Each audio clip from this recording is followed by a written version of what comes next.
Um, hello, hello, friends at Columbia. Um, Walt and I are back here, and today is June the 24th. Uh, had a lot of rain yesterday, particularly in the evening. Today is kind of sunny and cloudy, both. So I wish you all well. I hope that you're managing okay during this difficult time, on top of a difficult situation to begin with for you. My hope for you is that you're healthy and that your families are healthy, and that you will continue to do okay, uh, and that you're practicing your meditation in order to get some good out of what's going down on the outside, and we're not separate from it in our own minds, in our own bodies. So uh, thank you again to Chaplains O'Boyle and Teslick for managing this connection that we have with you. We really appreciate their efforts in keeping us connected, and encouraging you, please, um, give us a little note, write us a little note, say hi, how you doing, let us know what's up for you. If you have any comments about anything or about your practice or questions, we'd love to hear that. Just give that kite to one of the chaplains, and they'll get that information to us, and we will reply. Okay, so passing over to Walt. And hello, I was going to say good morning because it's morning right now when we're recording it, but glad to be here, glad to be somewhat present to you guys, the guys who we know, and maybe there's some tuning in for the first time. This is the mindfulness meditation group, and it's wonderful if you're watching this for the first time. Stay with us. This is the kind of thing that anyone can kind of come in and pick up on. And with that, I'll pass it back to Stephen. All right, so as usual, we'll begin this group with a sitting meditation, and I have my meditation bell here. And just relax and follow along. I'll be right next to you, and so will Walt.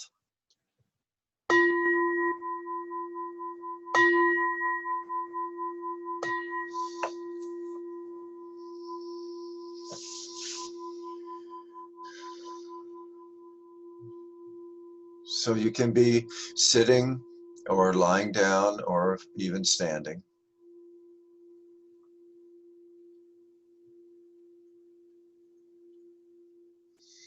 And when we practice meditation, we're connecting with many, many, many people all the way back through the ancient past who have done these practices and who have attained wisdom and awakening by doing them. And so we take an upright posture, that we are counted among those who have practiced these ancient traditions and kept them alive. And this mindfulness practice brings us dignity, so we sit with dignity. It brings us strength, so we sit with a strong back. It brings us love and kindness, so we sit with a soft front.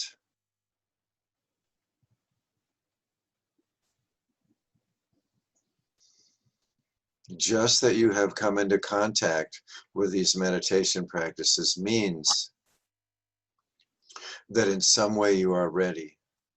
You are ready to dive beneath the surface of your mind and of your life and see what's deeply guiding you, what's deeply moving you, what has come to bear in your life in the past and now in the present, so that we can move into the future in a way that's wise and alert.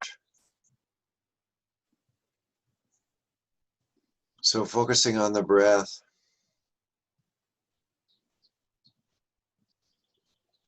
deepen the in-breath, make it longer. Extend the out-breath, make it longer. The breath comes to save us from a busy mind.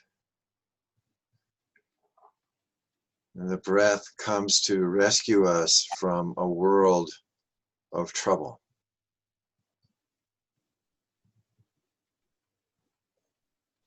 So focusing on the out-breath and dropping down into the body.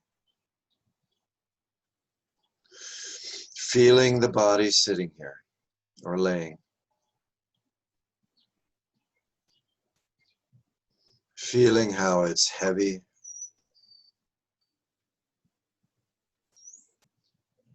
How it's still.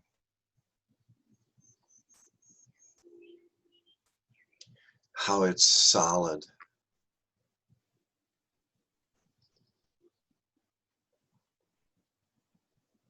And feeling the breath, which is light.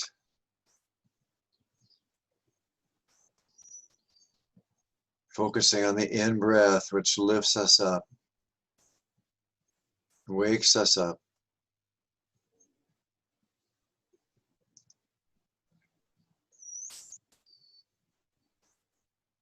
And on the out-breath, which relaxes us, drops us down.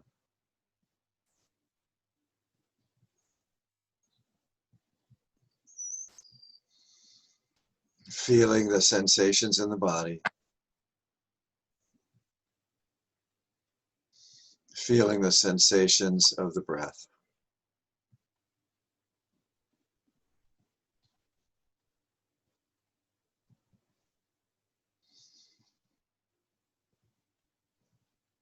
There are always distractions. There may be noise outside.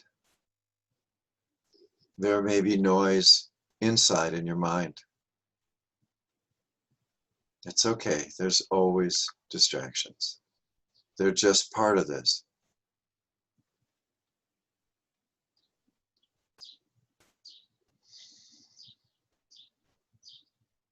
And let the breath mix with the mind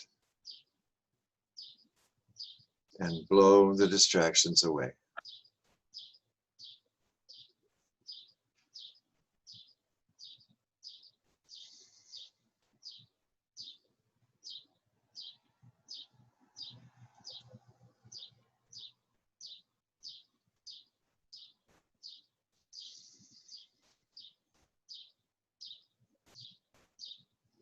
Your eyes can be closed or slightly open. It can be helpful at the beginning of the meditation like this to cast your eyes down. Even if your eyes are closed, look down. Look down into the body. Into the earth.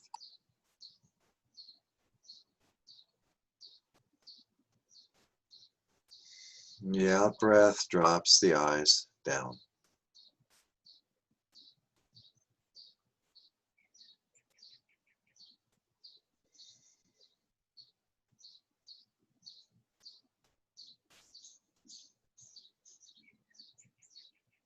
See what happens if you move the eyes up.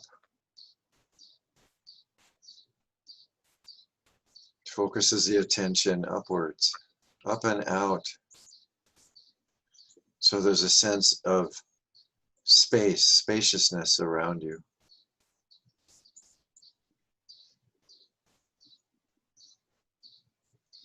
Casting the eyes down.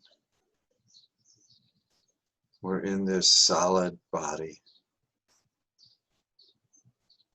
Casting the eyes up, we expand out beyond the walls, beyond the everyday worries, into a space that's big. and very old.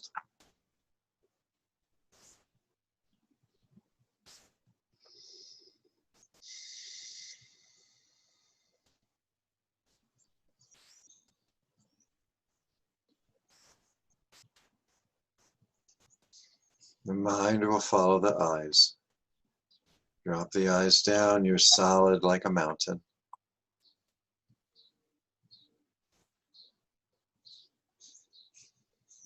Lifting the eyes up, you're free like the blue sky.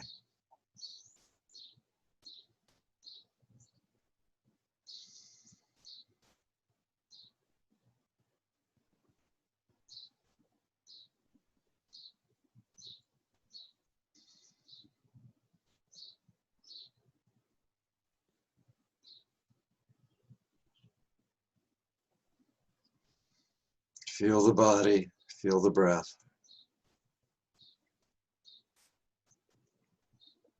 Let the distractions come and go, whether they're outside or inside. It's okay.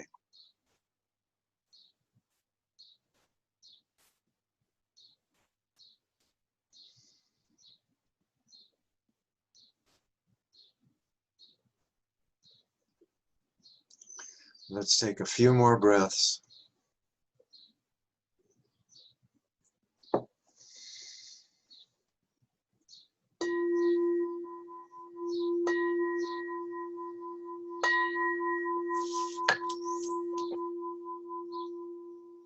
And then gently bring yourself back into the space that you're in and into this moment.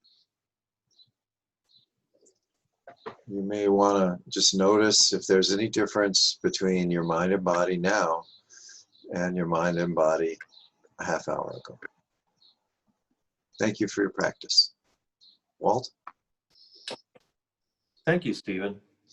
That was very nice, as it always is. I just noticed one of the things that you said. You indicated that don't worry about distractions; they happen. Just come back again and again. And we had some bird chirping in the background of the soundtrack on that one, and whether I got distracted by the bird or came back, I just came back. I didn't try to delete it from my mind. I just kind of recognized what it was and said, oops, that's carrying me away, and I just come right back. And that's probably the case that people, if you're watching this within your cell, it's not silent, and so that's a skill that you're probably real capable of developing, which is that if there's a distraction, okay, it's a distraction. You know, it doesn't mean that you can't be meditating. We meditate and we come back, and it's just more practice, more repetitions of this practice that we're in. So anyway, that wasn't my subject. I have a subject today, and I think I'm going to start out with it by asking a question. And if we were in a face-to-face group, I'd ask the whole circle the question: when you say somebody is being childish, they're acting childish, what does that bring to mind? And just you're there, you're not in a group, you're just sitting watching this, maybe alone or maybe with Sally. What does it mean? Think of this. You picture somebody being childish, or you think of a child. What does that mean to you? And Stephen, I'll ask you this question. What is when you say somebody's acting childishly, what comes to mind? Well, there are a lot of different ways to act childishly. I think one of the things that I would begin with is that whatever comes up, whatever a child wants, they want it now. They don't want it tomorrow or next week. They have to have it now. If there's candy there, they want to eat that candy. Oh no, you have to wait till after you eat your lunch. Oh, they don't like that. The child's not able to see far into the future and put off something that would be pleasant, and be able to be satisfied with what they have now, and accept the good thing that they want later. So I think becoming more of an adult, let's say we want money. So someone else has money, so maybe the childish thought would be to take that money and get it right now. The adult thought would be, okay, well, what do I need to do to eventually come into a way to have money in my life? Maybe I need to get education. Maybe I need to get training. Maybe I need to get a job. An adult's able to put off that reward into the future, where as a child has to have it right now. So what does a child do when they don't get what they want? Yeah, well, depends on the child. I mean, some might just accept that. Some might find another way to get it. Some might get really angry. They may find something else that they want. And if they don't get that, find something else that they want. Unable to be steady. So my recollection of when I was raising kids was there were a lot of slammed doors. There were a lot of shouting, sometimes screaming. And this last weekend, I was able to visit outdoors with a couple of young granddaughters. We kind of had a picnic situation where we were out in a park, and we were all separated from each other, so it was pretty safe, and it was fun seeing them. And they were playing, and at one point, the one girl picked up this a stick that was laying there, dropped from a tree, and it was just a perfect length to be kind of she was playing with it as a walking stick, walking around. Well, the older daughter wanted it, and she went to grab it. And so then they're doing this tussle, and they start kind of shouting at each other and whining. And the father finally said to the older one, it was her stick. She found it. And so what did the older one do? She's about 6 years old. She turned and she walked away. She walked way across the field away from us. She was in a huff. She was just very much in a tantrum situation. And she stayed away from us for a long time. And so that's kind of the I want it, like you said, Stephen. I want it now, and if I hear something that's contrary to what I want, I can't accept it very well.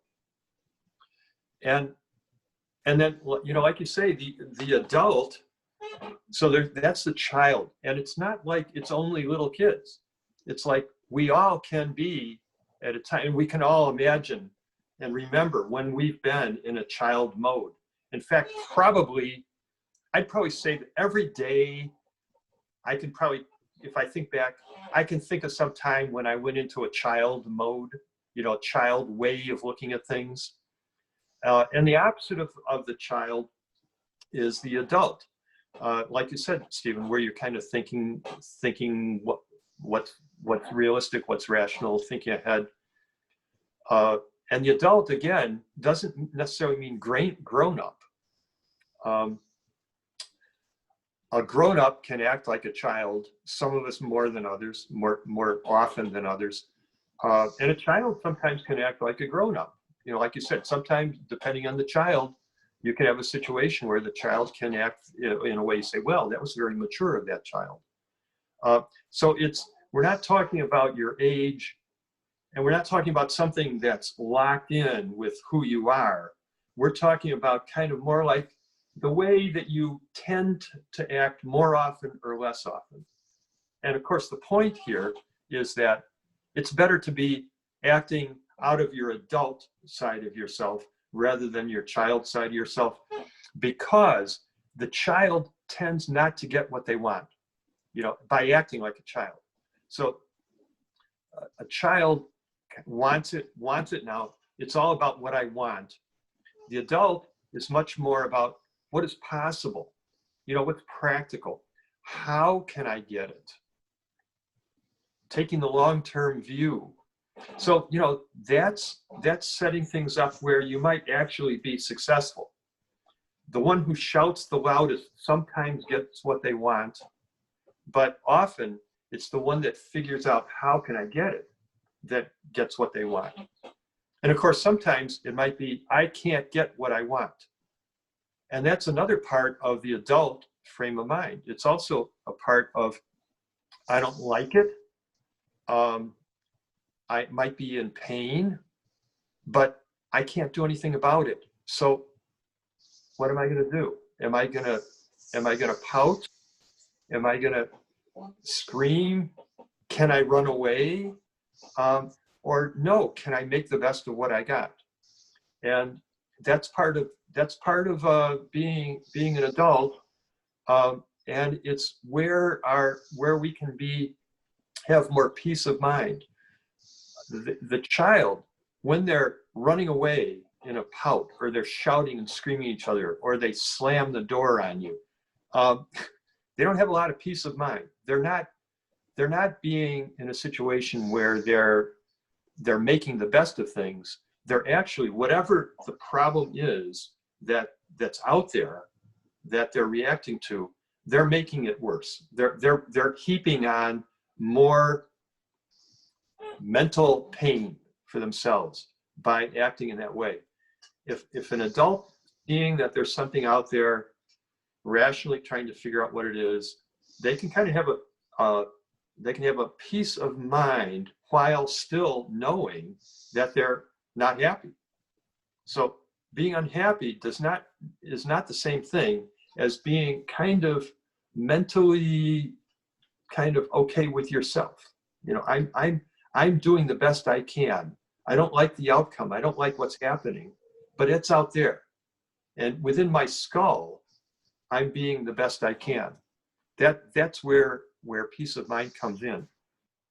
I want to say pretty important here that being an adult does not mean reconciling yourself to the situation, does not mean liking what's not pleasant. And it doesn't mean doing nothing about it. What it means is looking with a clear eye onto what can I do? How can I make the best of this? Okay, so there's nothing in this picture that says you just gotta turn tail and just swallow everything that happens. But the reality of the situation out there might be forcing you to, whatever's going to happen is going to happen. You got no control over it. In that case, then you still want to have this you say even-tempered approach to it, because that'll lead to less internal pain. So this is related to what we're talking about with mindfulness, because our meditation practice, we encourage everybody, for new guys, we're encouraging everybody to do a little of this meditation every day. Sit, watch your breath, as Stephen was kind of narrating for. Watch your breath, notice the way your mind is drifting, bring it back to just feeling what it is to sit here and just be with what is. That's excellent practice for your ability to deal with whatever comes your way through the world. Whatever comes your way, I'll just I want to wrap it up by saying, I'm talking about with whatever comes your way. So there was a while where I was going into Dodge Correctional, into the infirmary there. And there are men there who are in really bad physical shape, real pain. And we're teaching meditation there. And whatever comes your way, meditation can lead to peace of mind. Mental pain, physical pain, emotional pain, the pain of frustration. This is powerful, powerful way of dealing with that, where your own internal stress can get a little bit more at ease. So I'll kind of wrap it up with that. That's kind of, those are my reflections on being a child versus being an adult.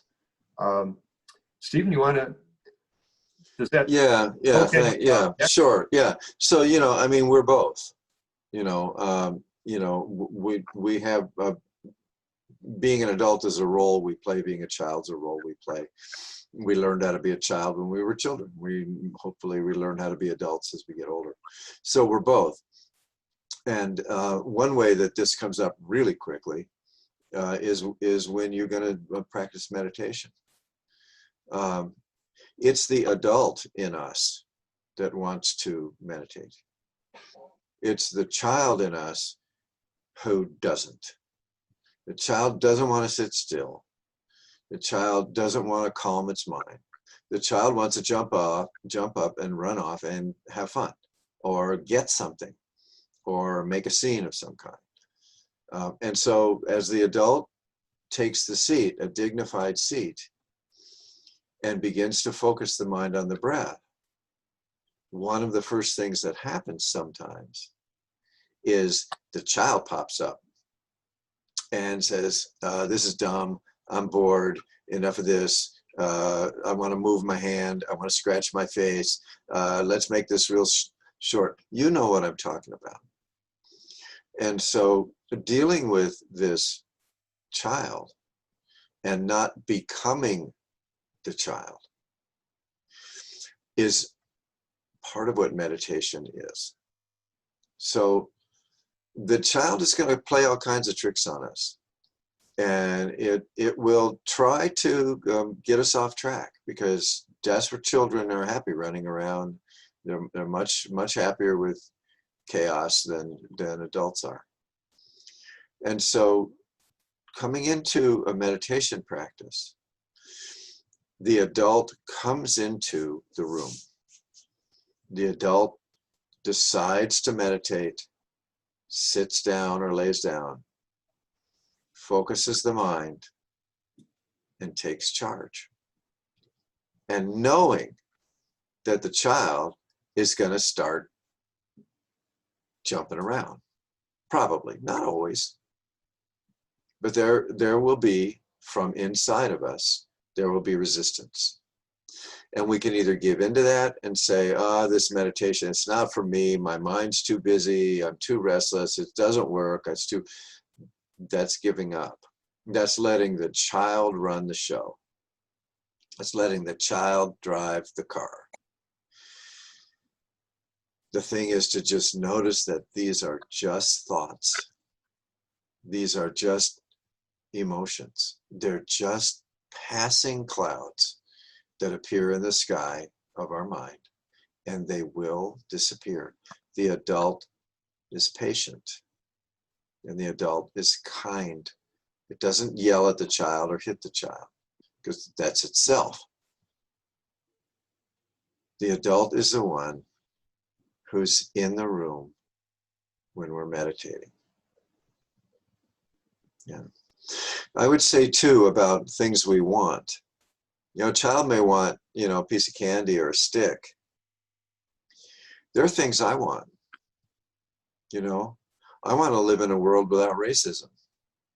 That's what I want. I want to live in a world without hugely wealthy people and desperately poor people. I want to live in a world where people aren't starving, and where the air is clean and the water is clean. That's what I want. And our wants change too as we get older. And when I was young, when I was in my late teens or 20s, I wanted those same things, but I wanted them now, and I wanted them my way, and there was no room for any other point of view. And I did a lot of I did a lot of violent stuff against the Vietnam War and other things because I wanted that now. Well, I want the same things now. But Walt and I are here teaching meditation practice in order that those things will eventually come to be. It's a long, long road, right, Walt? It's a marathon. It's not a sprint. This whole thing of taking the long view of things is, it comes to mind. I don't know if any of the viewers play chess, but the person who's better at playing chess is all about, I make a move, then the other person makes a move, and I try to capture their king. I make a move, but wait a minute, I don't make the move. I think about, if I make this move, he can do that. Well, that's not good, so I'm not going to make that move. I'm going to make this other move where he can't do that. So I'm thinking one step ahead. The really great chess players can think 3 or 4 steps ahead. If I make this move, he does that. Then I do that, then he could do that. But then I can do this. And that's a skill in life, is thinking ahead. Very practical, thinking a couple steps ahead. And of course, this could get into the whole thing of trying to figure out what the other person is going to do before you do your first thing. But I don't want to really go there. One thing I do want to say, though, is importantly, when we're acting like a child, guess what happens? We tend to influence the people around us to act like children too. So when my granddaughter started going into a screaming thing, that was a provocation for her sister to do the same thing. And you look around, as grown-ups, we do the same thing. If we see somebody acting in a certain way, we tend to mirror the way they're reacting. If a person's acting childishly, the other person that they're trying to deal with can go into a childish mode themselves. And then on the other hand, the other side of that coin is that if we are acting as an adult, we maintain our cool, and we're thinking and speaking calmly, the other person can tend to mirror what we're doing. Maybe not, but we're putting a little bit more chance that they will act in a more adult way too, if they see us acting in an adult way. And that can be very important when we're trying to think about things like de-escalating a situation. Sometimes the best way to de-escalate, maybe not to strike first, but to act unflustered, act coolly, and hope that the other person will act coolly too, seeing us. Those are a couple other thoughts that I had, Stephen. Yeah. Well, this thing, it's true that when we're coming into this world as babies and little children, what we do is we imitate the people who are around us. What else can we do? We look at our parents, we look at our family, maybe our brothers and sisters, friends, whoever. That's who's around. And we look at what they're doing, and the little child thinks, well, that's the right thing to do. That's what I'm going to do. So depending upon the situation we were born into, we may have had wise, loving adults who we could copy, or we may have been surrounded by people acting very childishly, very selfishly, in ways that maybe were mean or destructive. And all we have available is to copy what they're doing, because that's what children do. They imitate the people around them. So it's not our fault how we behave. We behave based on the people who are around us and what we learn. But when we're coming into becoming men, being men. One thing that means is looking at our lives, looking at our behaviors, looking at the ones who influenced us and saying, okay, that's where I came up from. Who am I now? And how am I going to behave in the future, in the present and in the future? And making that choice and taking that seat, that power, getting in the driver's seat, that's becoming an adult. Otherwise, the only one driving the car is the child, and the child is just imitating all that behavior that it was taught, that he was taught when he was a little boy. A lot of people never make that change. They never grow up. But mindfulness is all about growing up. And meditation is a way for us to slow everything down, take a time out, and say, wait a minute, do I want to continue acting this way? And why did I start acting this way? Or do I want to look at this and say, now, who am I now? And I think I'll act this way. And meditation gives us the opportunity to do that, to sit in that seat. Meditation improves our mindfulness, and we all experience mindfulness whether or not we're trying to. You know, if you've ever been in a situation where you find yourself arguing or something, and you're watching yourself argue, you know, you're being mindful in the middle of that argument. You know, if you're not totally immersed in what you're doing, but you're kind of seeing yourself do it, then you're being mindful, and that's when you have the chance of imposing your own best thoughts. So shall we practice a little more meditation, Stephen? Sure. Yeah. All right. Good. So people who are viewing this now, you know, we really hope that you do join us in the meditation. You can watch this. You know, it'll be a little boring just to watch it, zoning out, or you can kind of have your mind present to what's happening within yourself, present to what it feels like to be sitting there, listening, but not being carried away with a whole thought stream, but being in the here and now, as we say. So I'll begin with a bell, and you might close your eyes and just listen to the bell and listen to the words.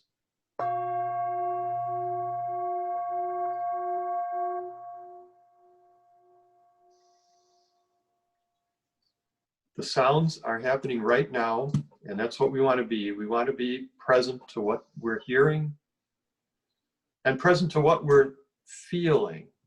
So notice what it feels like right now. What is your body senses telling you? If you're sitting in a little pain or maybe a great deal of pain, notice it and then move on to other sensations elsewhere in your body. What do you notice? Can you feel gravity pushing you onto your chair or whatever you're sitting on or laying on?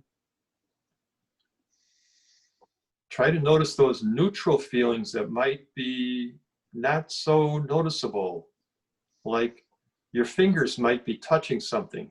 They might be touching your knees, they might be touching each other, might be hanging on to something. What does it feel like?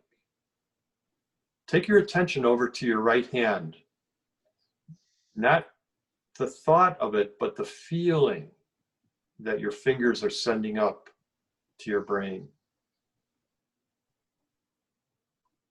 What are each finger telling you about what you're touching? Warm, cold, hard, soft? Now go over to your left hand. And do this just as a way to kind of bring your attention to what's happening to you right now.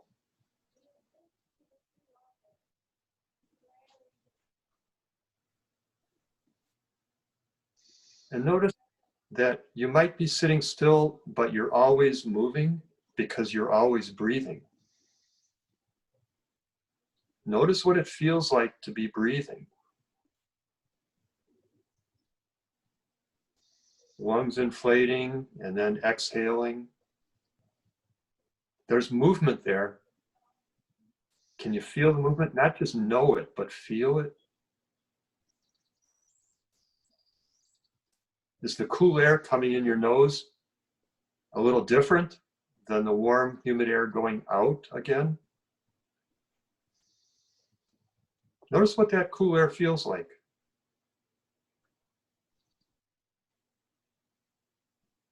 You might close your eyes just so that it's easier to pay attention to what you're feeling.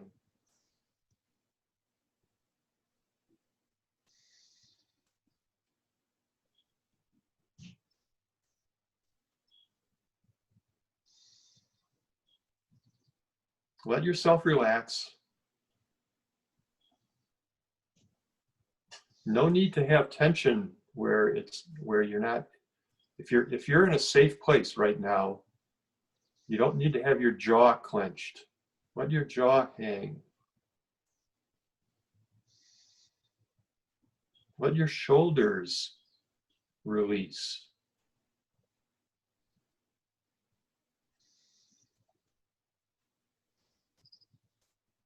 Just let your breathing be whatever is a natural rhythm. It doesn't have to be forced in any way at all.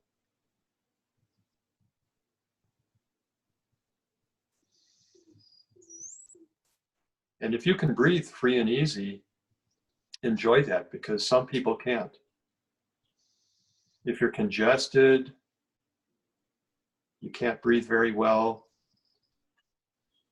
then come back to your body, to places that are neutral and feeling okay. So pick a point in your body where your attention can come back to when you've been carried away with thoughts, or you got distracted by some sound or noise, or you start worrying about the future.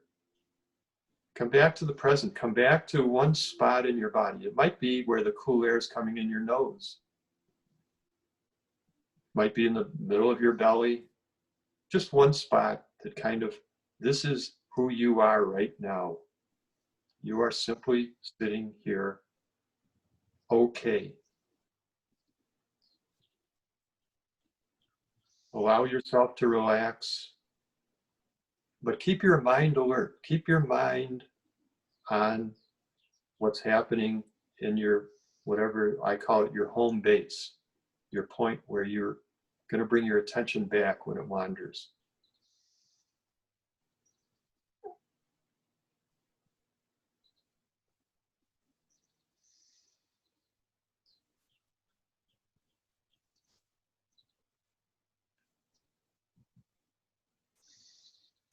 So guys who are new to meditation, this is all it is. It's simply sitting, relaxing, watching your mind, noticing when it wanders away from what's happening right now, and bringing it back to within the body.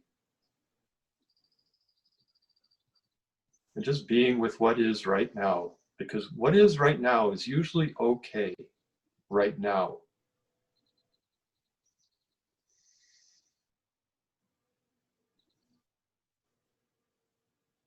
Enjoy the peacefulness, enjoy, you're probably getting a little bit more relaxed.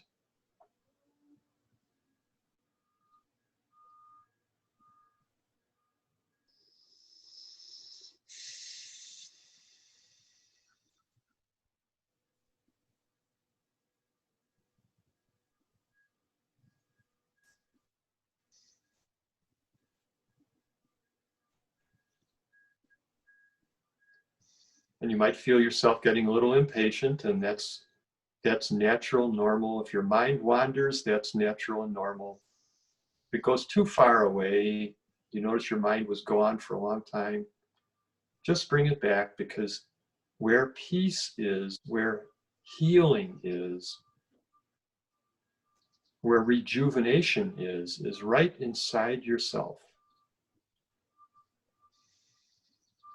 It's nice to know that something that can be relaxing is also so healthy.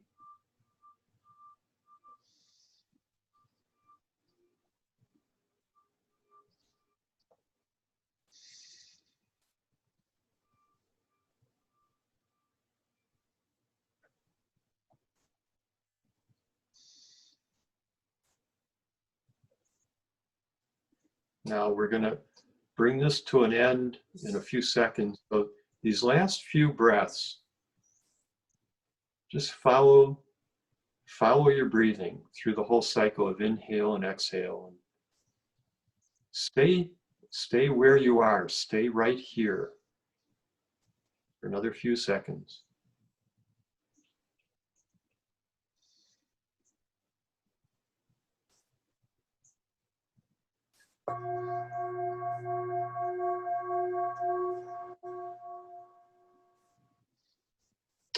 And we end with a bell, but you don't need a bell to do this. You can do this anytime. We encourage people to practice this.